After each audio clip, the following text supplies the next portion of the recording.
prohibitory orders that have been issued by the Tamil Nadu government against Vishwaroopam. This is Kamal Haasan's latest spy thriller. Kamal Haasan has reacted to these prohibitory orders. He's not only challenged this in the Madras High Court, and we expect the verdict in a while from now, he's also called this cultural terrorism. He says, my movie is a spy thriller. Why should it be banned? Why should it be construed as a movie which is against any religion, any community? Several Muslim organizations approached the Home Secretary of Tamil Nadu seeking a ban on this movie. There are prohibitory orders. In fact, Manish Tiwari, the Information and Broadcasting Minister too, has reacted to this, saying states cannot ban movies, state cannot put prohibitory orders. Let's quickly listen in to Kamal Haasan's first reaction that's just come in. To ban the film. Yeah, it's, I don't know, because this film is probably the most Muslim-friendly film I have seen in recent times. It's not talking about I have made, I've seen, and I'm known to be a man with equipoise. I'm not given to lean to the left or right. I have my own standpoint, and I've been very clear. I'm not a politician. I've never gone into the politics of the situation, but I think I have an ethical duty to take care of my society, and I have a voice which, deservingly or not, is amplified by the work that I do. So I'm very careful in saying what I say. I would never do a film. It's not for the lark of it. You can't make an Animal House kind of funny story about religion, or in America maybe a Monty Python Life of Brian may not work well in India, and I'm aware of that. And my thing is, I love my people. And India has seen a lot of Hindu-Muslim differences and suffered because of that. And I grieve that tragedy very much. I think both the countries should have stayed as one. We became three instead. And I regret it, but who am I? I wasn't even born when the decision were made. But so I'm very conscious when I make a film not to hurt a larger sentiment or create a sensation through saying something nasty. But it's a duty of the filmmaker to remind what's happening. Like, you make a Mississippi Burning, you're not taking the American African side or the white supremacist side. You're just stating the fact and say, this is what we were. Let's not commit again, ever. It's a kind of a record that you're trying to create. And Vishwaroop is not even that. It's not a social statement film. It's a thriller, which is realistic. It's thrilling, it's fast, it's about espionage, but it's got its own texture. It's truth and beauty. It's not a documentary. It's not like Bigelow's film, but with grim truth. But it plays. It's around the same area, same theme. Don't you think in banning it, it only makes things bigger? Because I think so. Forbidden? I think they have done, because in one state in India we have 500 theaters. My film is playing in 500 theaters, and those theaters have already booked out for a week and a half, all of them. So, but probably that's what is. But you can't, because my feeling is that the Central Board of Censors, they've sat on the film, and they had representatives from the Muslim community and various other communities, and they have watched the film and thought over it, asked me questions, and they've left it intact.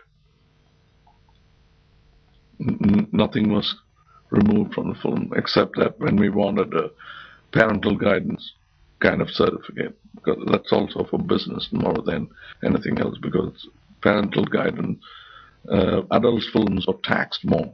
Very strange, funny thing in my state, but they are taxed more. So we're a bit wary of walking into that territory. So I had to ask for a PG rating, not an R, as you call it. So we got it, and without any damage at all to the film or the content. And once that is done, you can't have small groups making noises. And this is happening in South Indian. It's a group of South Indian Muslims who came, and they're my people. I mean, I'll have to be kind to them. I may not have a religion, but I have love for people. And this is a bigger debate about freedom versus cultural terrorism. What should prevail in India? Is India becoming Pakistan or Afghanistan, where religious groups or such organizations decide what will be shown and what will not be shown? Information and Broadcasting Minister Manish Tiwari has said what the Jayalalitha government has done is incorrect. It's only the censor board that can take a decision. Before we move on in this bulletin, let's listen in to Manish Tiwari. We'll also tell you Padmaja Joshi, my colleague, she joins us from the Jaipur Literary Festival. Kishwar Desai, noted author, writer, is with Padmaja Joshi, and they'll discuss this in greater detail. But before we go to Padmaja, let's quickly listen in to Manish Tiwari.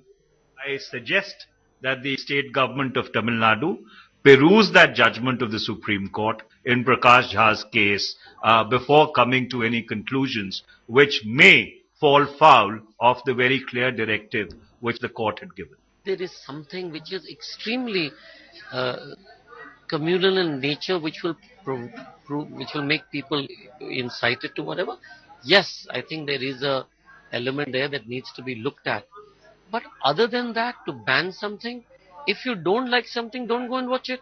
If you don't like something, don't go and read it. ये मुझे समझ में नहीं आ रहा है कि हर बार artist को क्यों बैन किया जाता है.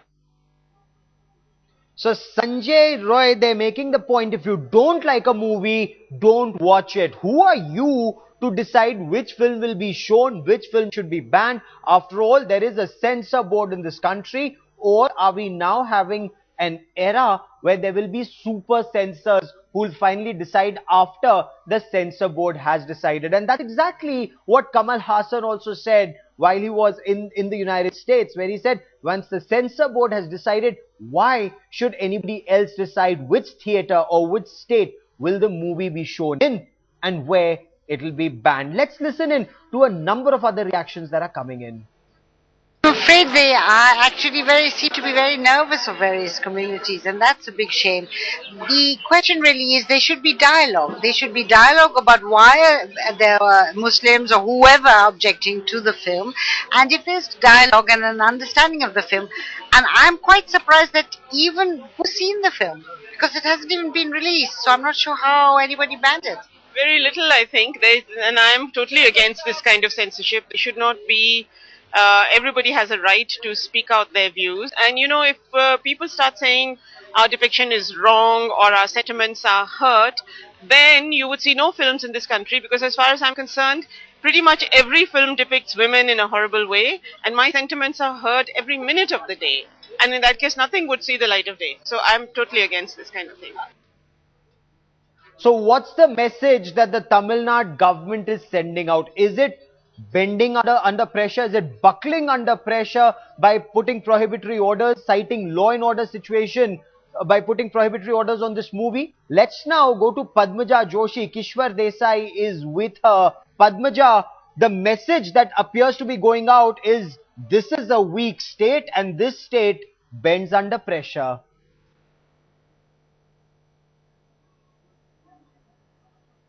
We'll get to Padmaja Joshi in just about a moment, but you heard several experts who were on the show. You heard Kamal Haasan. Kamal Haasan clearly saying my movie is a thriller. It's bizarre if someone thinks it's against any community. Vishwaroopam is not against any religion. It's not against any community. It's a spy thriller that has been written, directed and co-produced by Kamal Haasan himself. The message that appears to be going out, India is a weak state that buckles under pressure, or are vote banks being created? Why is the government buckling? Should the government not be sidelining such pressure groups, such fundamentalists who want to ban these movies? Let's once again listen in to Kamal Haasan and his angst. He's approached the Madras High Court. We're expecting the verdict. We'll get to that story. But before that, let's listen in to Kamal Haasan. To ban the film. Yeah, it's, I don't know, because this film is probably the most Muslim-friendly film I have seen in recent times. It's not talking about I have made, I've seen, and I'm known to be a man with equipoise. I'm not given to lean to the left or right. I have my own standpoint, and I've been very clear. I'm not a politician. I've never gone into the politics of the situation, but I think I have an ethical duty to take care of my society, and I have a voice, which, deservingly or not, is amplified by the work that I do. So I'm very careful in saying what I say. I would never do a film. It's not for the lark of it. You can't make an Animal House kind of funny story about religion, or in America maybe a Monty Python, Life of Brian may not work well in India, and I'm aware of that. And my thing is, I love my people, and India has seen a lot of Hindu-Muslim differences and suffered because of that. And I grieve that tragedy very much. I think both the countries should have stayed as one. We became three instead. And I regret it, but who am I? I wasn't even born when the decision were made. But so I'm very conscious when I make a film not to hurt a larger sentiment or create a sensation through saying something nasty. But it's a duty of the filmmaker to remind what's happening. Like, you make a Mississippi Burning, you're not taking the American African side or the white supremacist side. You're just stating the fact and say, this is what we were. Let's not become it again, ever. It's a kind of a record that you're trying to create. And Vishwaroop is not even that. It's not a social statement film. It's a thriller, which is realistic. It's thrilling, it's fast, it's about espionage, but it's got its own texture. It's truth and beauty. It's not a documentary. It's not like Bigelow's film, but with grim truth. But it plays. It's around the same area, same theme. Don't you think in banning it, it only makes things bigger? I think so. I think they have done, because in one state in India we have 500 theaters. My film is playing in 500 theaters, and those theaters have already booked out for a week and a half, all of them.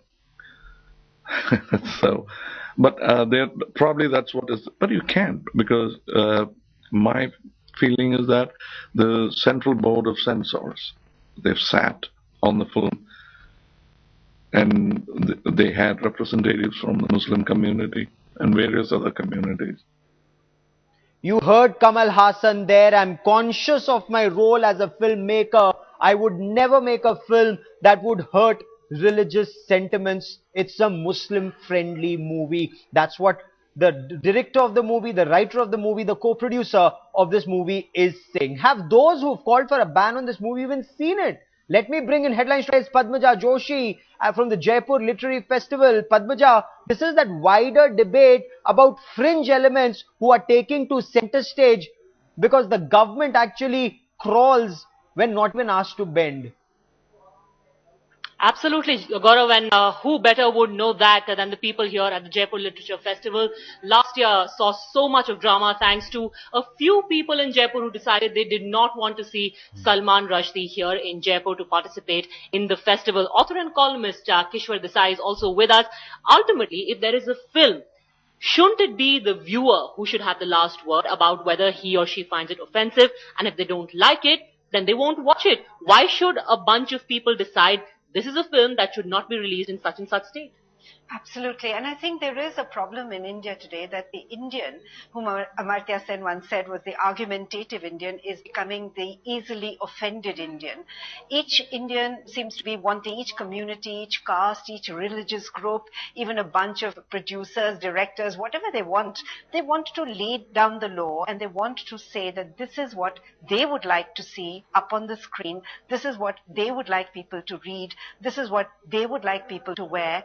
And it is irrelevant whether the rest of society, such as us, who also have a right to freedom of expression, get that right or not. And I think it's extremely wrong to see this thing being encouraged over and over again. I especially blame the politicians. I especially blame those groups that give this tiny bunch of people, as you said, who represent nothing apart from their own little desire to gain cheap publicity.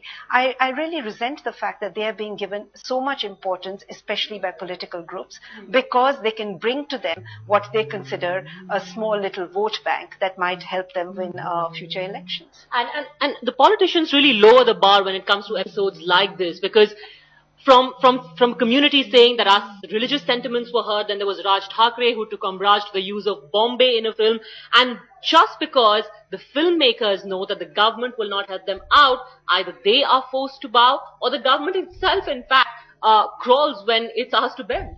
Yeah, absolutely. And I think somewhere the rule of law has to apply. Somewhere it has to be understood that we as citizens of a free country need to be given the freedom to look at whatever we want to look at, to read whatever we want to read, to dress whichever way we want to dress, to speak the way we want to speak. And even the internet should not be regulated the way the government sometimes seems to want to regulate it.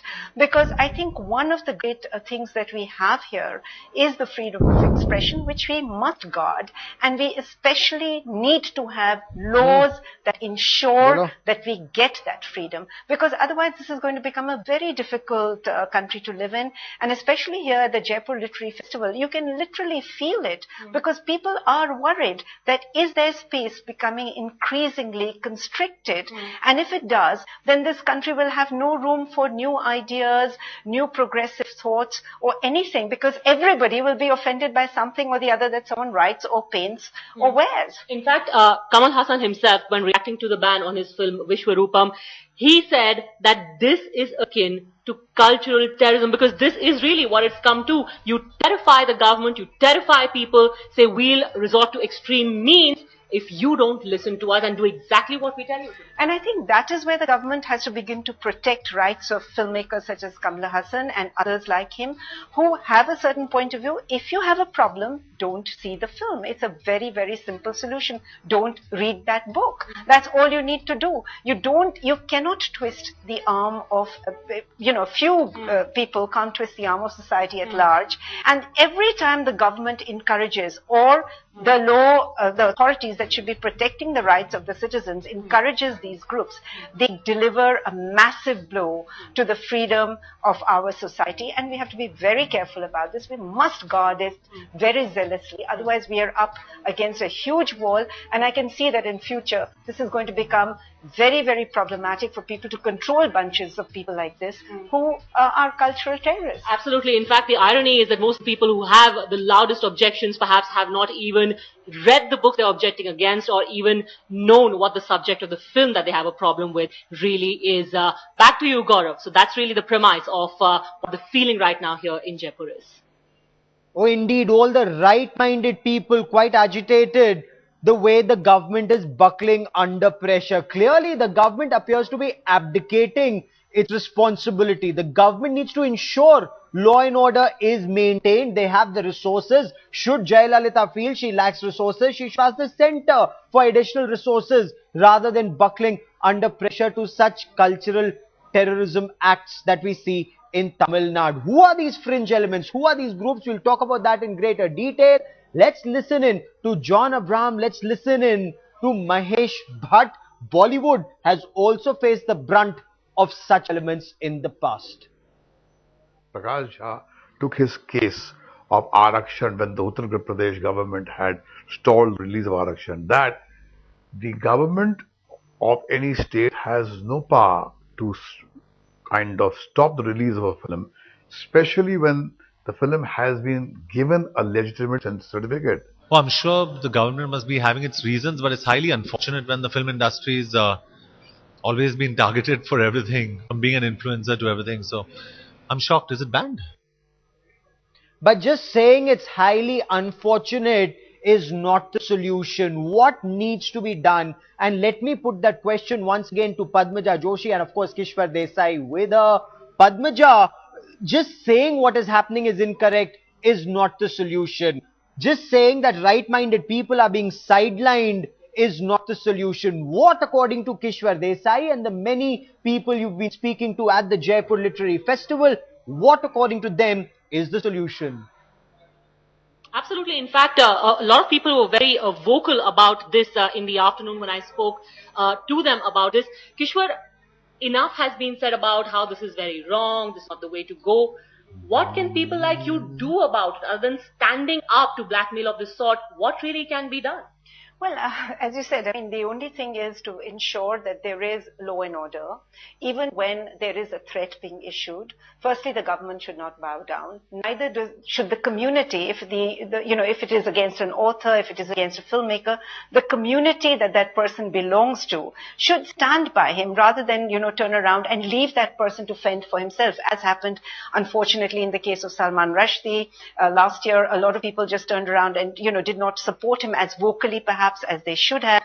Similarly for Kamal Haasan, people must stand up because this is not just about one individual. It impacts the whole of society. It impacts the way our future generations are going to write, the way they're going to think, and the way this country's image is going to be affected. And if you're going to be completely selfish about it, tomorrow it could be you. You're a filmmaker. If you're not going to stand with your community today, tomorrow they could have a problem with you. Absolutely. And I think that is where the real danger lies. And also the image of India, which has already been dented by a whole series of street protests and, sort of anti-government tirades which have taken place for very correct reasons. But things like this, where people see that, there is a global impression which is now being created, that India is not a free society, not a progressive society anymore. So I think we must also guard against that. And as I said, unless we send out a very strong message that none of us are going to bend, nobody is going to give too much publicity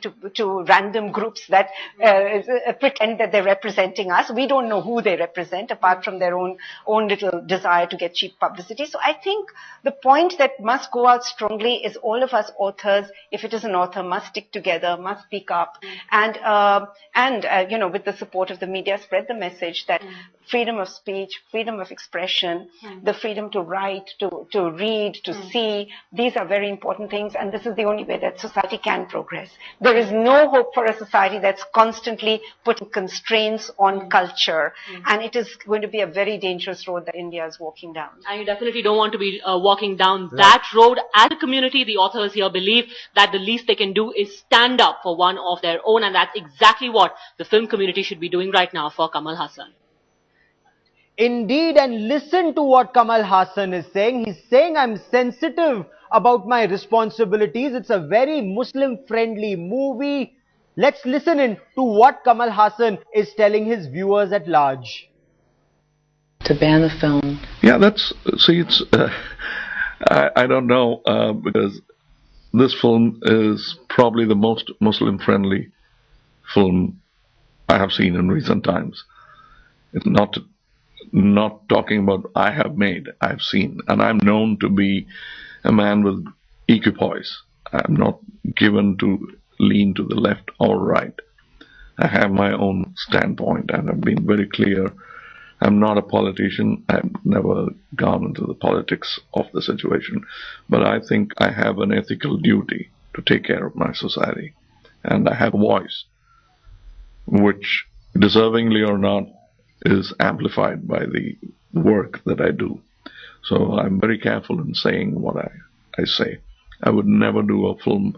It's not for the lark of it. You can't make an Animal House kind of funny story about religion, or in America maybe a Monty Python Life of Brian may not work well in India, and I'm aware of that.